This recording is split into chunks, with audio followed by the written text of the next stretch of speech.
Hello, welcome to all of you dear students. तो आज हम नया चैप्टर शुरू करने जा रहे हैं।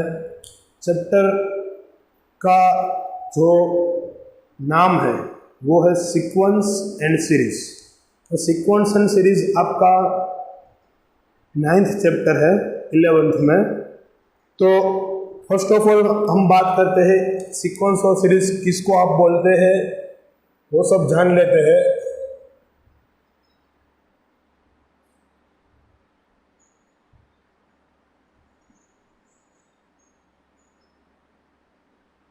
सीक्वेंस एंड सीरीज की बात करते हैं फर्स्ट ऑफ ऑल। तो क्या बोलते थे हम 10th स्टैंडर्ड में? आप 10th स्टैंडर्ड में ऑलरेडी सीक्वेंस सीरीज पढ़ चुके हैं। सीक्वेंस सीरीज में 3 टाइप की सीरीज हम यहाँ पढ़ने वाले हैं 11th में। 2 टाइप की सीरीज आपकी एनसीईआरटी बुक में है और एक जो सीरीज में पढ़ाऊंगा वो आपके जेडब्ल्यू के लिए है, जेडब्ल्यू मेंस में और जेडब्ल्यू एडवांस में। उस सीरीज के क्वेश्चंस बहुत देखे जाते हैं यहाँ पे।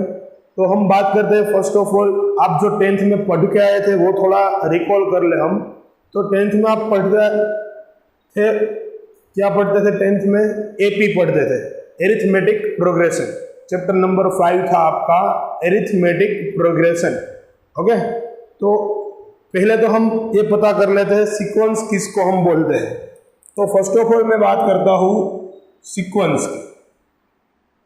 तो आप सीक्वेंस किसे बोलते थे? तो सीक्वेंस आपका ऐसा कोई दिया हुआ है, मान लेते हैं ऐसा कुछ आपको दिया हुआ है 2 3 4 5 6 7 अप टू 7। इसको आप सीक्वेंस बोल सकते हैं, इसको आप सीक्वेंस बोल सकते हैं। क्योंकि सीक्वेंस आप किससे बोलते हैं? तो सीक्वेंस में जो कंसेक्यूटिव टर्म है हमारी वो कुछ जनरेट करती है। आप ऐसे भी लिख सकते हैं 2 4 8 10 12 14 अप टू 7। ऐसे भी कोई सीक्वेंस बना सकता है 4 9 16 25 36 49 अप टू 7। तो आप जो भी सीक्वेंस बोर्ड पे देख रहे हैं उसमें कुछ ना कुछ लॉजिक है, हमारा कुछ ना कुछ लॉजिक है 2 कंसेक्यूटिव टर्म के बीच में। तो फर्स्ट ऑफ ऑल हम देखते हैं क्या लॉजिक है।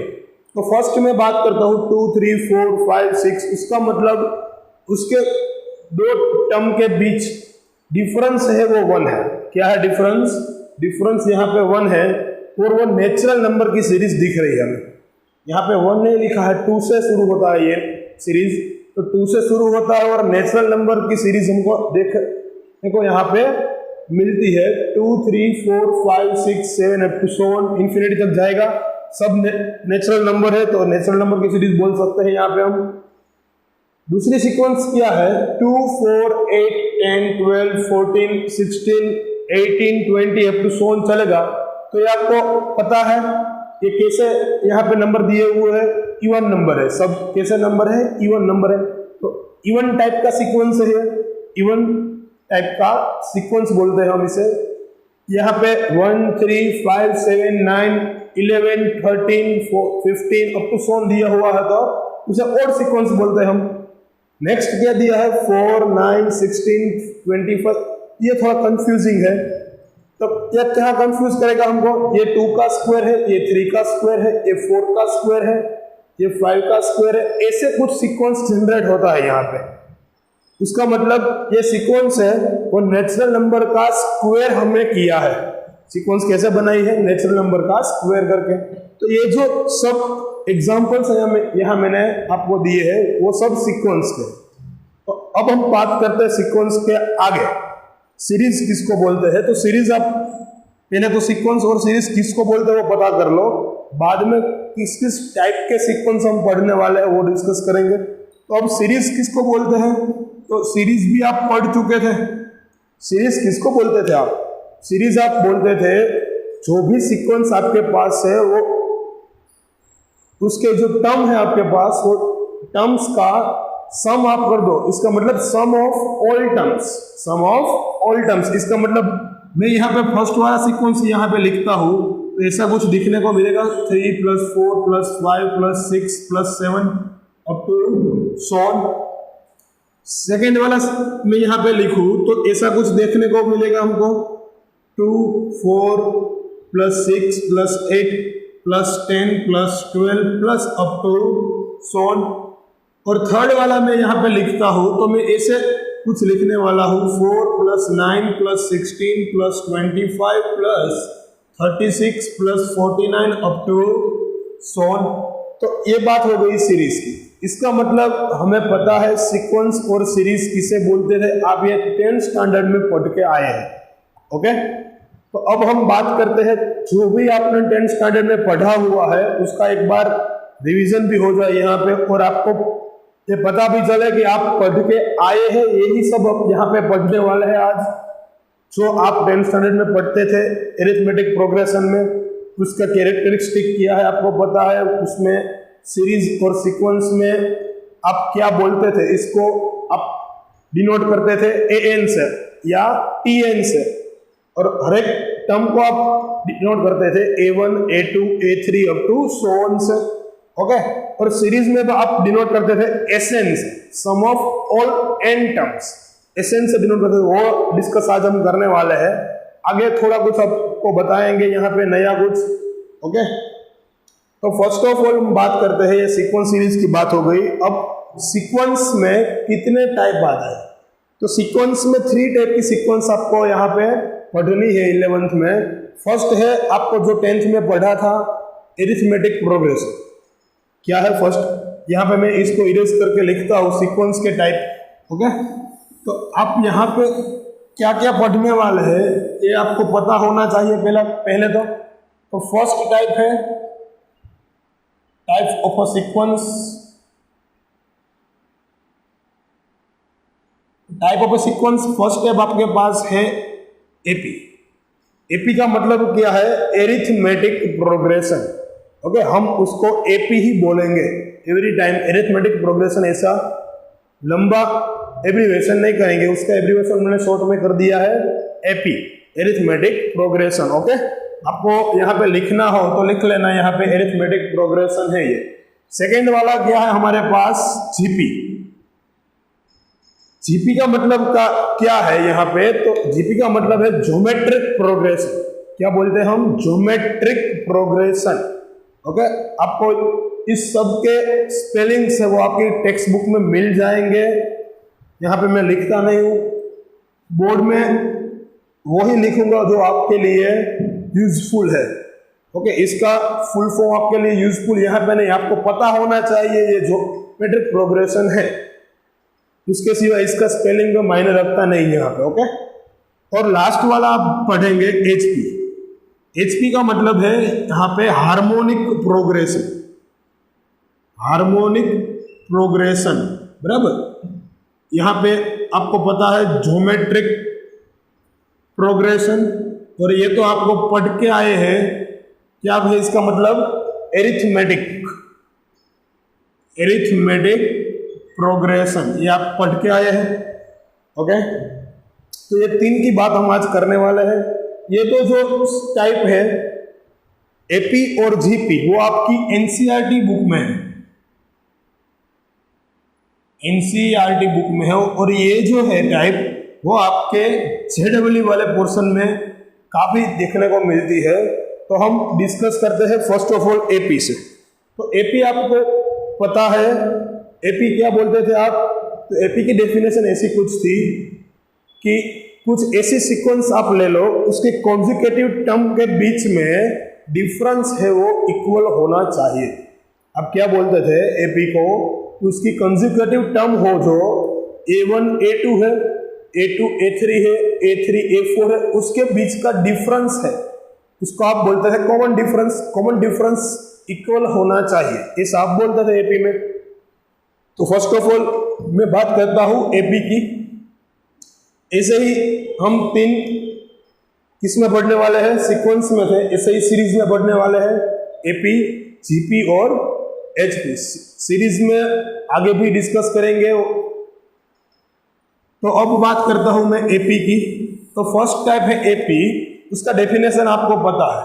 क्या है डेफिनेशन, तो क्या, whose sequence all consecutive terms between difference between all consecutive terms are equal। बराबर, यहां पे क्या लिखते हैं हम, difference between all consecutive terms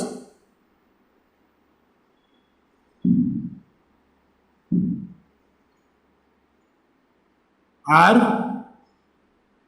equal। तो कंसेक्यूटिव टर्म्स किसको बोलते थे आप, तो आपको पता है डिफरेंस आप लिखते थे यहाँ पे ऐसे a2 माइनस a1 इफ, यहाँ पे मैं लिख देता हूँ a1 a2 a3 a4 up to so on, यहाँ पे लास्ट वाला पद आएगा n माइनस 1 और लास्ट वाला n। इसी कुछ आपके पास गिवन सीक्वेंस है वो AP में है, तो आप क्या लिखेंगे, difference between all consecutive terms are equal. इसका मतलब डिफरेंस आपका कितना आएगा, a2 माइनस a1 आएगा। ये कंसेक्यूटिव टर्म इसको बोलते थे a2 minus a1।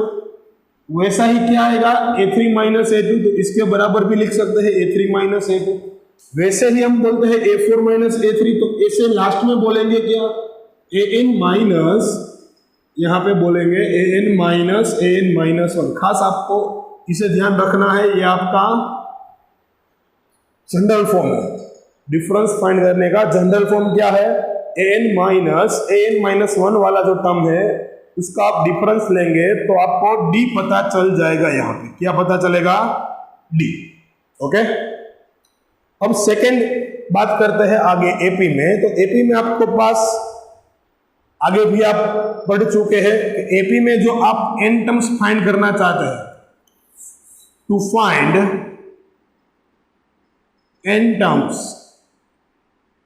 nth terms, आपके पास फॉर्मूला था। nth टर्म का फॉर्मूला क्या था, आप उसको an बोलो या आप उसको tn बोलो, टर्म n, और इसको आप an से भी डिनोट करते थे। तो आपके पास फॉर्मूला ऐसा कुछ था, a plus n minus 1 into D, a plus n minus 1 into D, ऐसा कुछ आपके पास फॉर्मूला था। इसमें आप एक इसको बोलते थे तो क्या first term of a sequence, d क्या था आपके पास, d is a common difference, और n तो आपको पता है नंबर ऑफ टर्म्स थी, नंबर ऑफ टर्म्स।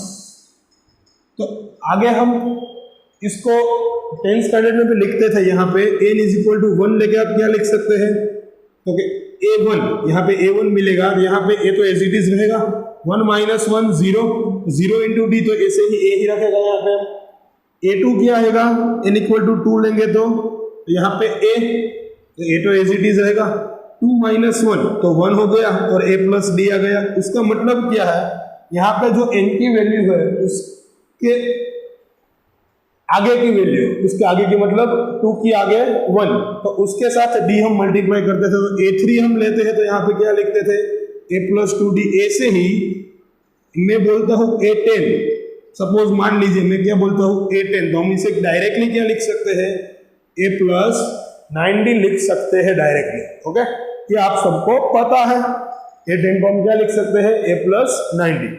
तो ये बात हो गई n टर्म्स वाली। n टर्म्स आप फाइंड करना चाहते हो तो आप फाइंड कर सकते हो, d भी आप फाइंड कर सकते हो। आगे हम बात करते हैं इसकी तीसरी प्रॉपर्टीज। तीसरी प्रॉपर्टीज क्या बोलती है, तो AP में आप अच्छे से याद रखना, AP जब भी आप AP सॉल्यूशन करते हैं, AP का सम करते मीन्स कि AP का कोई एग्जाम्पल करते हैं, तो याद रखना AP में फर्स्ट वाली और लास्ट वाली, सेकेंड वाली और सेकेंड लास्ट वाली, थर्ड वाली सेकेंड थर्ड वाली। इसका मतलब यहाँ पे मैं देखता हूँ तो मैं रेड से टिक मार्क करता हूँ, मुझे क्या बोलता था, A1 फर्स्ट वाली और लास्ट वाली, A2 और सेकेंड लास्ट वाली, उस दोनों का सम करिए आप, तो वो सब इक्वल आएंगे। वो सब कैसे आएंगे, इक्वल। यहाँ पे देखना आप, थर्ड वाला पॉइंट में लिख रहा हूँ, क्या बोलता था मैं ऐसा बोलता था अभी कि मैं A1 और AN का सम करूँ, या A2 plus AN minus 1 means के सेकेंड लास्ट टर्म, यहाँ पे सेकेंड टर्म, थर्ड यहाँ पे ए एन माइनस टू आएगा, यहाँ पे क्या आएगा A3 plus AN minus two, ऐसा कुछ आपके पास यहाँ आएगा। तो एक आफ्टर आप देखेंगे आगे जाएंगे तो A4 AN माइनस थ्री ऐसे सब कुछ करेंगे तो इसका सम इक्वल ही आएगा, एवरी टाइम्स ये सम इक्वल ही बनेगा। फर्स्ट से आप टर्म लीजिए, वही नंबर में आप लास्ट से टर्म लीजिए। आगे से मान लीजिए आपने टोटल मान लेते हैं 10 टर्म्स है आपके पास, क्या है 10 टर्म्स है, आगे के से आपने तीसरी टर्म उठा ली और पीछे से आप तीसरी, इसका मतलब क्या 10 9 और 8, तो 8 वाली टर्म पीछे से लेते हैं तो A3 प्लस A8 कीजिए या A2 प्लस A9 कीजिए या A1 प्लस A10 कीजिए, सबकी वैल्यू कैसी आएगी यहाँ पे सेम आएगी। आपको ये पता होना चाहिए, मैं लिखता नहीं ऊपर, नोटेशन आपको याद नहीं रखना है। नोटेशन क्या है, नोटेशन जो कुछ भी हो आपको कैसा याद रखना है, फर्स्ट वाली टर्म लास्ट वाली टर्म, सेकेंड वाली टर्म सेकेंड लास्ट वाली टर्म, थर्ड वाली टर्म सेकेंड थर्ड वाली टर्म, उसका मतलब जो वो टर्म में बता रहा हूँ तो आगे से वो भी नंबर वाली टर्म और पीछे से वही नंबर वाली टर्म का सम कीजिए तो एवरी टाइम वो सम आपको इक्वल ही मिलेगा। इसका मतलब आप यहाँ पे देख सकते हैं, मैं पहले इसकी वैल्यू फाइंड करता हूँ तो आपको पता है A1 प्लस AN क्या मिलेगा, तो A1 को A बोलते थे और AN को हम बोलते थे A plus N minus one into D, तो इसका मतलब ये हो गया 2A N minus one into D हो गया। ओके, अब इसकी बारी है, ये फर्स्ट वाला है, सेकेंड वाला क्या है A2 plus AN minus one, इसका मतलब क्या है A2 का मतलब आपको पता है A प्लस डी, और इसका मतलब कि जो आपने यहाँ पे n की जगह क्या डालना है n माइनस वन डालना है और कुछ करना नहीं है। तो मैं डाल देता हूँ A plus n minus one और माइनस वन तो है ही हमारे पास इंटू डी, ये n की जगह n माइनस वन डाल दिया तो उसका मतलब AN माइनस वन वाला टर्म जनरेट हो गया। अब इसको मैं एक्सपांड करूं तो क्या यहाँ पे होगा, तो यहाँ पे कुछ ऐसा ही होगा, n माइनस टू हो जाएगा यहाँ पे, तो n minus two into D, और एक बार एक्सपांड करो तो क्या बनेगा, तो ये n इंटू डी और माइनस टू डी, फिर से ए डी, ये माइनस टू डी में से माइनस हो जाएगा a और a, 2a लिख दूं यहाँ पे माइनस डी आएगा तो उसमें से डी कॉमन लेता हूँ तो n minus one into D, फिर से मुझे यही टर्म मिला यहाँ पे जो था, उसका मतलब ये दोनों का सम इक्वल आता है, ये दोनों का सम और ये दोनों का सम इक्वल आता है। ऐसे ही आप इसको सोल्व करेंगे तो ऐसा ही कुछ आंसर आपको मिलेगा। ओके, तो आपको लिखना क्या है यहाँ पे, नोटेशन आप लिखना चाहो तो आपके पास बुक में अवेलेबल है नोटेशन, आप जो भी बुक यूज करते हो रेफरेंस के लिए उसमें भी अवेलेबल होगा, तो आप रेफरेंस में वो नोटेशन है वहां से लिख सकते हैं। नोटेशन की कोई जरूरत नहीं है, मैंने आपको बोला वैसे ही आप याद रखिए कि फर्स्ट वाली टर्म लास्ट वाली टर्म सेकेंड वाली टर्म सेकेंड लास्ट वाली टर्म, जो भी आप ऐसे ही आगे लिखते जाओगे उसका उन दोनों टर्म्स का सम जो आगे वाले दो टर्म्स थी उसके इक्वल ही आएगा एवरी टाइम। ओके, तो ये तीन आपको खास याद रखना है यहाँ पे। बाकी आपको पता है डी है वो कॉमन डिफरेंस है, और एपी में आप जो भी सॉल्यूशन करते थे आपको सब पता है, 10th में आता था। ये एक आपके लिए रूल्स नहीं आए, ये रूल्स आपके लिए नहीं, आप 10th में नहीं पढ़े। तो आगे हम इसके थ्रू जो हमारी एक्सरसाइज 9.1 है, हमारे पास क्या एक्सरसाइज है 9.1, उसका सॉल्यूशन कर सकते हैं यहाँ पे। और साथ ही साथ मैं चाहता हूँ कि आप ये एपी पढ़ चुके सीक्वेंस में, तो एपी वाला पोर्शन ही हम सीरीज में भी पढ़ ले। आज एपी वाला पोर्शन हम सीरीज में भी पढ़ ले, इसका मतलब एपी की जो भी आपके पास इंफॉर्मेशन है वो आज पूरी कर देंगे हम लेक्चर में। तो एपी सीक्वेंस में आप पढ़ते थे, सीक्वेंस में तो आपके पास दो फॉर्मूले थे एपी के, सीक्वेंस में आपके पास दो फॉर्मूले थे एपी के। क्या क्या थे एपी के फॉर्मूले, तो मैं आपको एक बार याद करा दूं, ये स्क्रीनशॉट आप ले सकते हैं, स्क्रीनशॉट लेके लिख लेना। ओके, तो एपी के दो फॉर्मूला आपके पास है। तो एपी के फर्स्ट वाला फॉर्मूला था SN इक्वल टू आप क्या लगते थे n/2 into 2a plus n minus one into D, ऐसा कुछ आप लिखते थे। और दूसरा फॉर्मूला था n/2 into a plus l, l का मतलब होता था last term, of the sequence. Okay, तो हम इसकी बात अब करते हैं। तो ये तो 3 आपके पॉइंट्स हैं, वो आप लिख लेना फटाफट से। आगे हम बात करते हैं क्या, क्योंकि सीरीज में हम आगे जाते हैं एपी में, तो सीरीज में बात करते हैं। तो सीरीज की बात करें तो फर्स्ट ऑफ ऑल मैं एपी, उसमें भी एपी की बात करता हूँ, एरिथमेटिक प्रोग्रेशन। तो सीरीज का मतलब है यहाँ पे A1 plus A2 plus A3 plus A4 up to so on AN। Okay, ये क्या मतलब है, सीरीज का मतलब है। उसके आप डिनोट कैसे करते थे, तो इसको आप बोलते थे ऐसे।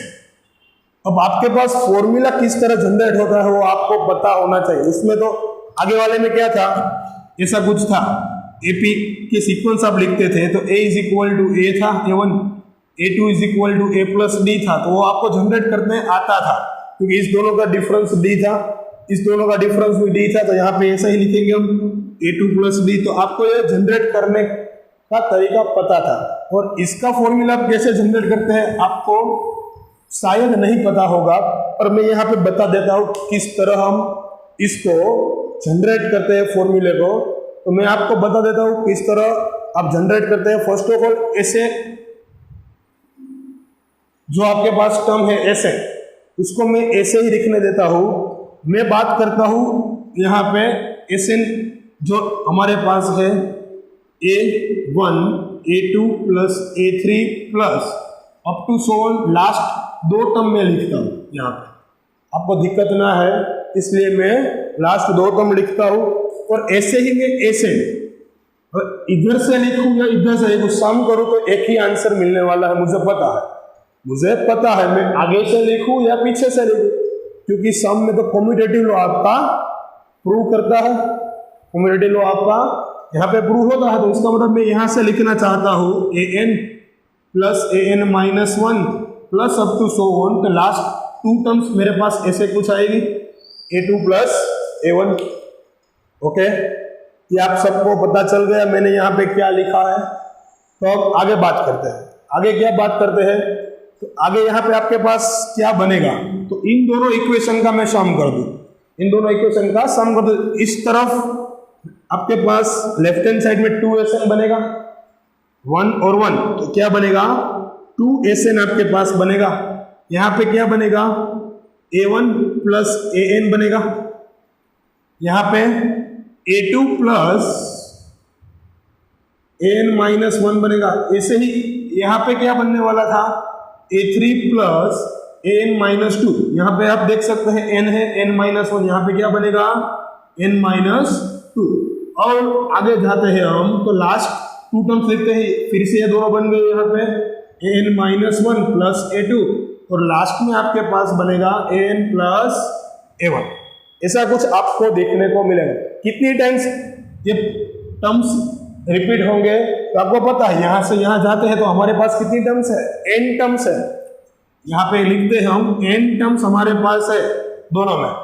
तो इसको तो आप क्या बोलते थे, तो आपने एक यहाँ पे मैंने लिखा हुआ है अभी, ये दोनों तीनों इक्वल है, उसका मतलब फर्स्ट वाला टर्म लास्ट वाला term second last, second last हो गया, थर्ड लास्ट, ऐसे ही कुछ यहाँ पे जनरेट होता है, उसका कम्यूटेटिव लॉ है यहाँ पे।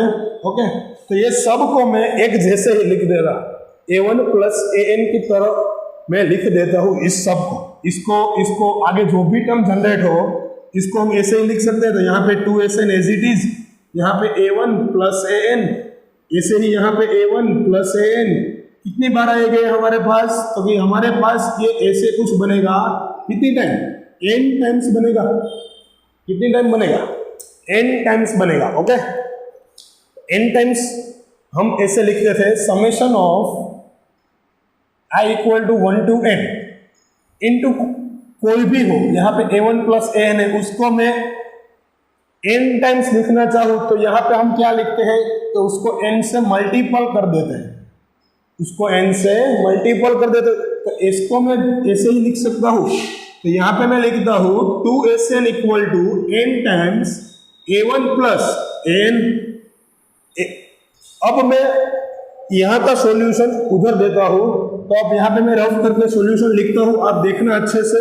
आपका फॉर्मूला जो है Sn का वो जनरेट होने वाला है यहाँ से। 2 को मैं जाने दूं राइट हैंड साइड, तो उसका मतलब वो डिनोमिनेटर में चला जाएगा। तो Sn का मतलब यहाँ पे आएगा Sn equal to n/2 into a1 plus n। an को आप क्या बोलते थे? n आपकी लास्ट टर्म थी। n आपकी क्या थी? Last term. तो यहाँ पे ऐसा कुछ बनने वाला है। इसका मतलब आपके पास पता है कि an इक्वल टू आपका लास्ट टर्म है। क्या है? Last term. ओके, तो आपको ये पता है ऑलरेडी। तो ये एक फॉर्मूला आपके पास आ गया, और यही मैं इसमें लास्ट टर्म वाली फॉर्मूला है हमारे पास an की। क्या है फॉर्मूला? इसको मैं a ही रहने देता हूँ यहाँ पे। अब a ही फर्स्ट टर्म है हमारा, तो a ही रहने देता हूँ यहाँ पे। a1 लिखता नहीं हूँ, तो an की फॉर्मूला है a plus n minus 1 into D. तो a प्लस a क्या हो जाएगा? 2a हो गया। 2a plus n minus 1 into D. तो ये आपके पास जो दूसरी फॉर्मूला है Sn की, वो भी जनरेट यहाँ पे हो गई। तो आपके पास ये 2 फॉर्मूले है। Sn की 2 फॉर्मूले आपको पता होनी चाहिए यहाँ पे। तो ये सारा सॉल्यूशन है किसका है? तो सीरीज का आपने जो फॉर्मूला जनरेट 10 स्टैंडर्ड में आप पढ़ चुके थे, वो हमने जनरेट करके दिखा दिया। और आप ये सोच रहे होंगे कि ये कुछ मैंने यहाँ पे मेहनत की हुई है, वो किस लिए की है? ओके, आपको पता है ये दोनों एक्सप्लेनेशन मैंने डायरेक्टली लिख देना चाहता था मैं यहाँ पे। 10th में आप पढ़ चुके थे, तो भी ये मैंने मेहनत की है यहाँ पे। क्यों की है? क्योंकि आगे जाके आपको पता चलेगा इस दोनों का सम हम बार बार एग्जाम्पल में करेंगे। क्यों? क्योंकि हमको यहाँ पे तो देखने को मिलता है कि यहाँ पे दोनों टर्म इक्वल है, दोनों टर्म इक्वल है, और वहां जो हम सम करेंगे वो क्या होगा? तो जेई में जो एग्जाम्पल पूछे जाने वाले हैं मेंस में, तो उसमें ये टाइप का एग्जाम्पल आएगा, वो हमको इजीली हम सोल्व कर पाएंगे। यहाँ पे तो हम इस मेथड का यूज वहां पे करेंगे। तो आपको पता होना चाहिए कि इस तरह हम उस पर ऐड कर सकते हैं। तो उसी से ही हमने फॉर्मूला जनरेट किया है। ओके, तो नेक्स्ट ये बात हो गई Sn की। तो आपको अब जो आपका एक्सरसाइज नंबर 9.1 है, वो करने में बिल्कुल ही दिक्कत नहीं आएगी। तो मैं चाहता हूँ आप मेरे साथ 9.1 शुरू किए यहाँ पे, और जो यहाँ पे मैं एक्सरसाइज लिखता हूँ वो तो आपको बुक में लिखनी ही है। उसके सिवा आपके पास कुछ एग्जाम्पल्स या प्रैक्टिस के क्वेश्चन हो तो वो भी आपको लिखने हैं। यहाँ पे मैं कुछ एग्जाम्पल्स होमवर्क में आपको देते जाऊंगा यहाँ पे। ओके, तो आपको मेरे साथ कोऑपरेट करना है। आपको पता होना चाहिए यहाँ से जो भी होमवर्क आपको मिलता है वो आपको एक बुक में लिखना होता है। तो एक बुक जो आप बनाते हैं वो आपके पास अच्छे से रखना, क्योंकि ये जेईई का सिलेबस में 2 क्वेश्चन, इसका मतलब 8 मार्क्स कंटेन करता है ये चैप्टर। कितने मार्क्स कंटेन करता है? 8 मार्क्स कंटेन करता है। वो बहुत ही बड़ी बात है आपके लिए, 8 मार्क्स। आपको पता नहीं होगा यहाँ पे कि जेईई में एक मार्क्स के लिए स्टूडेंट्स है मरते हैं।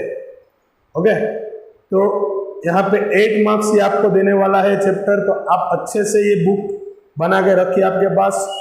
11th और 12th दोनों की बुक आपके पास अच्छे से दोनों की बुक आप अच्छे से लिखे, और दोनों की बुक आपको यूजफुल होने वाली है जेईई में। तो खास अच्छे से मैं आपको बोल देता हूँ, जो भी थियरी है वो आपको बड़ी आसानी से पता होनी चाहिए, और थियरी आपको हर time day to day repeat करनी है। क्योंकि ये थियरी आपको एक बार दिमाग में बैठ गई तो आप कोई भी क्वेश्चन हो जेईई का सोल्व कर पाओगे, डेफिनेटली सोल्व कर पाओगे। ओके, तो आगे हम बात करते हैं एक्सरसाइज नंबर 9.1 की। तो आगे हम क्या बात करते हैं? तो आगे एक्सरसाइज नंबर 9.1 है हमारे पास। तो उसमें आपको दिया हुआ है write the 5 terms of each of the sequence in exercise 1 to 6 whose nth term are. तो आपके पास 6 एग्जांपल्स यहाँ पे गिवन है। 6 एग्जांपल्स में आपको an वाली टर्म दी हुई है, nth टर्म दी हुई है। यहाँ पे n टर्म को आप क्या बोलते थे? an वाली टर्म। ओके, an वाली टर्म आपके पास गिवन है। आपको उसकी फर्स्ट 5 टर्म्स यहाँ पे फाइंड करनी है। बहुत ही इजी इक्वेशन है यहाँ पे सब। तो आपको पता है हम कैसे फाइंड करते हैं। तो फर्स्ट ऑफ ऑल फर्स्ट वाला जो एग्जांपल है यहाँ पे हम लेते हैं n इज इक्वल टू आपके पास गिवन है n+2। बहुत ही बेसिक यहाँ पे क्वेश्चन पूछे हैं। ये सब क्वेश्चन हालांकि आपके बोर्ड के एग्जाम मीन्स 11th के एग्जाम में और JEE में कुछ देखने को यहाँ पे ऐसे कुछ एग्जाम्पल नहीं मिलेंगे, बट हम स्टार्टिंग है वो स्टेप बाय स्टेप कवर करते जाएंगे। उसका मतलब हमने पहले NCERT बुक क्लियर करनी है, NCERT के बाद हम JEE में हम करने वाले हैं। ओके, तो फर्स्ट ऑफ ऑल बेसिक से हम स्टार्ट करते हैं, क्योंकि हम जो स्टेप्स बाय स्टेप्स चाहते हैं वो आपके लिए अच्छा है, क्योंकि जो हम डायरेक्ट जंप लगाएंगे तो आपको पता है बीच में कहीं फंस जाएंगे। ओके, तो अब बात करते हैं बेसिक वाले एग्जाम्पल से। फर्स्ट ऑफ ऑल ये कर लेते हैं। तो आपके पास n गिवन है। अब मैं n इक्वल टू 1 पुट करूँ तो अब हमारे पास क्या आएगा a1, उसका मतलब फर्स्ट टर्म आएगा। तो n इक्वल टू 1 पुट करो, 1 इंटू 1+2, तो क्या बनेगा यहाँ पे a1 आएगा या 3। n इक्वल टू 2 पुट करो, अब तो n इक्वल टू 2 पुट करो तो डायरेक्टली मैं लिख देता हूँ 2 इंटू 2+2, 2+2 4, 4 इंटू 2 8, यहाँ पे 8 मिलेगा। n इक्वल टू 3 पुट करो, n इक्वल टू 3 पुट करो, 3+2 5, 5 3 जा 15 आएगा यहाँ पे, 5 3 जा 15 बनेगा। Okay, n equal to 4 put करूँ तो 4+2 6, 6 4 जा 24, तो a4 क्या आएगा 24 हमारे पास आएगा।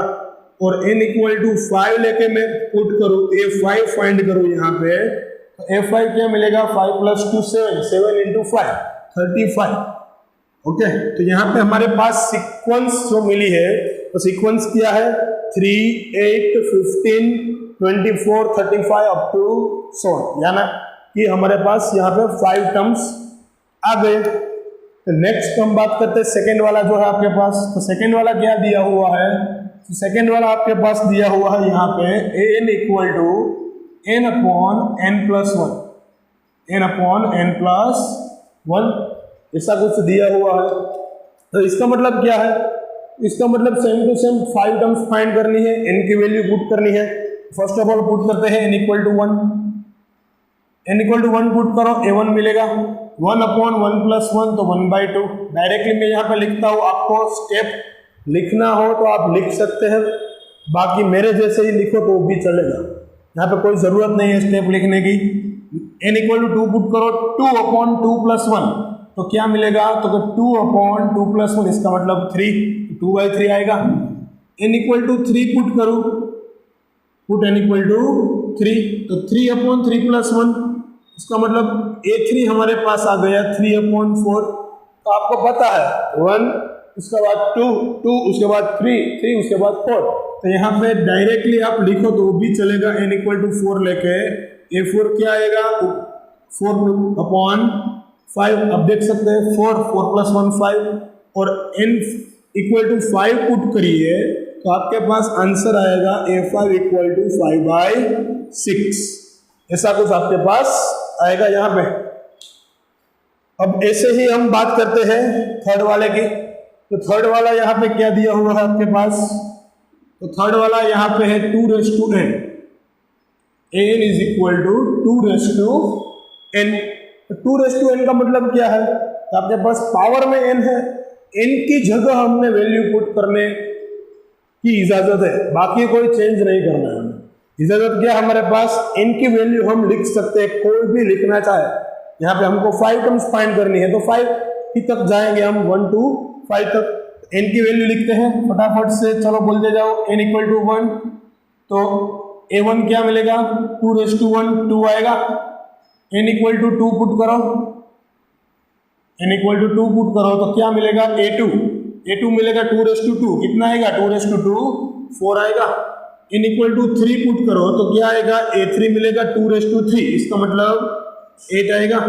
n इक्वल टू 4 पुट करो तो इसका मतलब a4 2/4 का मतलब क्या है, तो 2/4 का मतलब है 16 आएगा हमारे पास यहाँ पे। और n इक्वल टू 5 पुट करिए आप यहाँ पे तो a5 हमारे पास मिलेगा 2/5 यानी कि 32 2।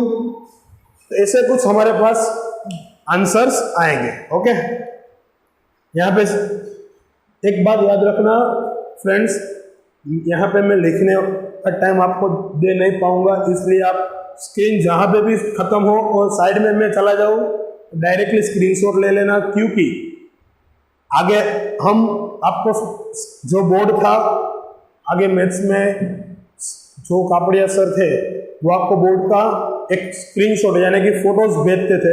यहाँ पे ऐसा नहीं हो पाएगा, क्योंकि यहाँ पे जो डायरेक्टली वीडियो लेक्चर अपलोड होता है उसमें हम बहुत ही अच्छे से यहाँ पे बोर्ड लिखते हैं। इसका मतलब आपको दिक्कत नहीं आएगी लिखने में, स्क्रीनशॉट आप ले लें, स्क्रीनशॉट में से भी आप लिख सकते हैं। ओके, तो याद रखना खास यहाँ पे स्क्रीनशॉट ले लेना, हर एक टाइम आपको स्क्रीनशॉट लेना है, स्क्रीनशॉट में से ही लिखना है। आपको पहले पढ़ लेना है पूरा लेक्चर, बाद में स्क्रीनशॉट में से लिखना है। आप ऐसे नहीं करेंगे कि बोर्ड ऊपर से लिखते जाए देखते जाए लिखते जाए, ऐसा नहीं करेंगे।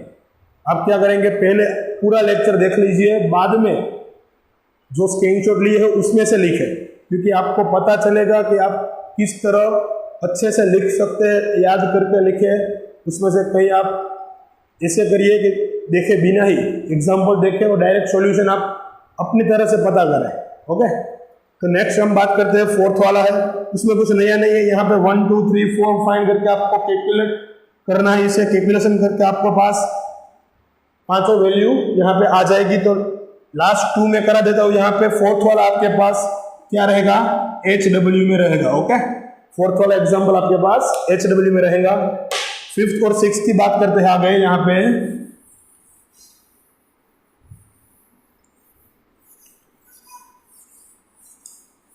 तो फिफ्थ में क्या दिया हुआ है आपके पास, तो फिफ्थ है आपके पास n इज इक्वल टू, यहां से मैं स्टार्ट कर देता हूं। अब यहां से मैं स्टार्ट करता हूं, तो हमारे पास फिफ्थ गिवन है an is equal to -1 raise to n -1 into 5 raise to n + 1, ऐसा कुछ हमारे पास गिवन है। अब आपको पता होना चाहिए, मैं n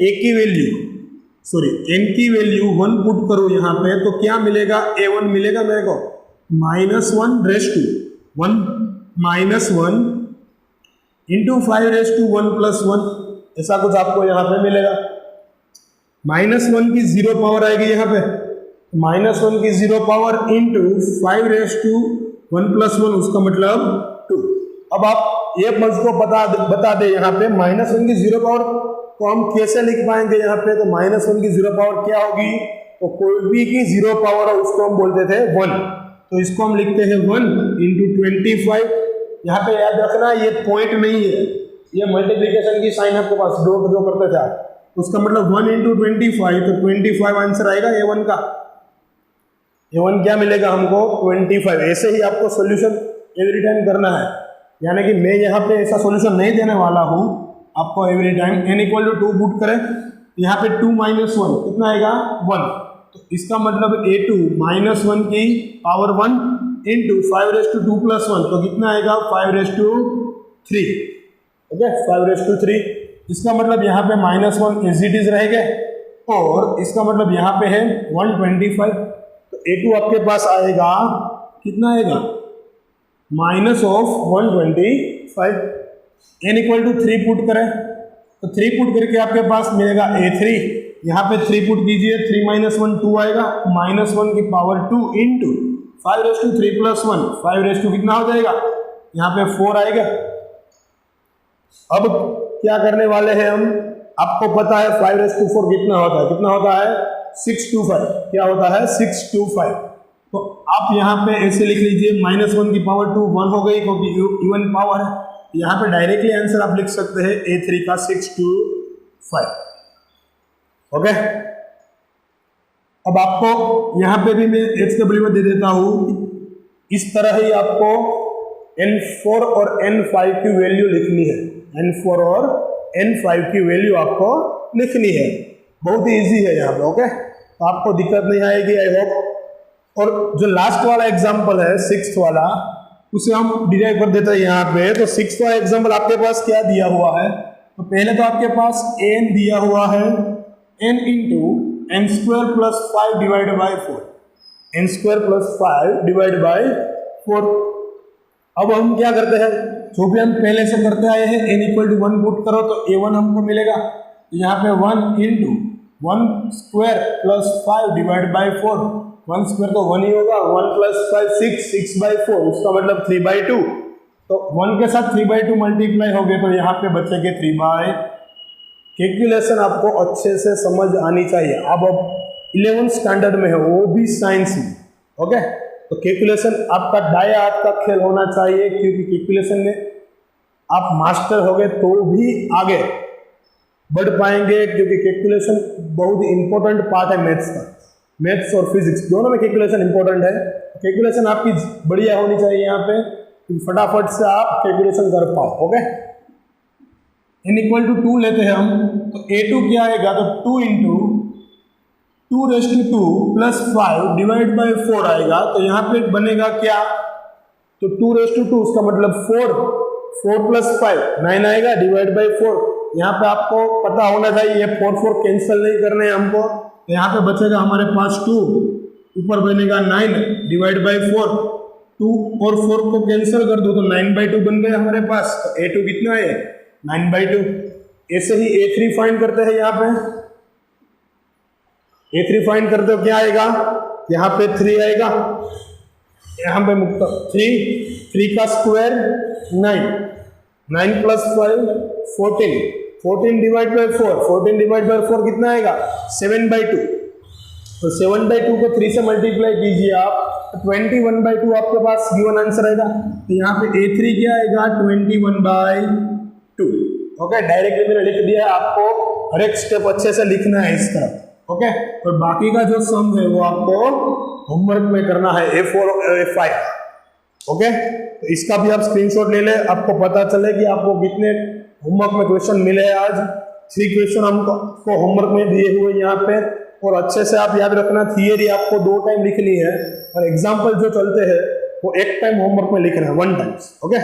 1 टाइम्स होमवर्क में यहाँ पे आपको लिखना है। फेयर बुक तो आपको अच्छे से बनानी ही है। यहाँ पे फेयर बुक आपको पता है कि हम एवरी सब्जेक्ट के फेयर बुक लिखते हैं, वो आप फेयर बुक दोनों कंबाइन लिखे, मेरी और कापड़िया सर की, तो भी चलेगी, ओके। आपके पास चैप्टर पूरे फेयर बुक में लिखे होने चाहिए यहाँ, उसका मतलब, ओके। तो नेक्स्ट क्लास फिर से हम मिलेंगे नेक्स्ट क्लास में, यहाँ से स्टार्ट करेंगे आगे, और ये वाली एक्सरसाइज नेक्स्ट क्लास में ख़त्म कर देंगे। और ज्योमेट्रिक प्रोग्रेशन जो मैंने बोला था आपको, जीपी का भी कुछ टॉपिक्स हम नेक्स्ट क्लास में पढ़ लेंगे, ओके। तो मिलते हैं फ्रेंड्स नेक्स्ट क्लास में, तब तक के लिए बाय, ओके। और टेक केयर, खास याद रखना कोरोना चल रहा है, आप stay home stay safe, okay. और ये लेक्चर आपको कैसा लगा वो आप जरूर कमेंट में मुझे बताइए। आपको कोई दिक्कत आ रही है देखने में, तो मुझे यहाँ पे बोर्ड पे मैं लिखता हूँ, आपको सब क्लियर दिख रहा है, कोई दिक्कत आ रही है तो कमेंट में बोलो। तो आपको कैसा लगा लेक्चर, आप फटाफट से मुझे कमेंट कीजिए, और ज़्यादातर इस लेक्चर को शेयर करें, क्योंकि आपके साथ आपके फ्रेंड्स भी कनेक्ट हो चुके, ओके। तो मिलते हैं, बाय बाय दोस्तों।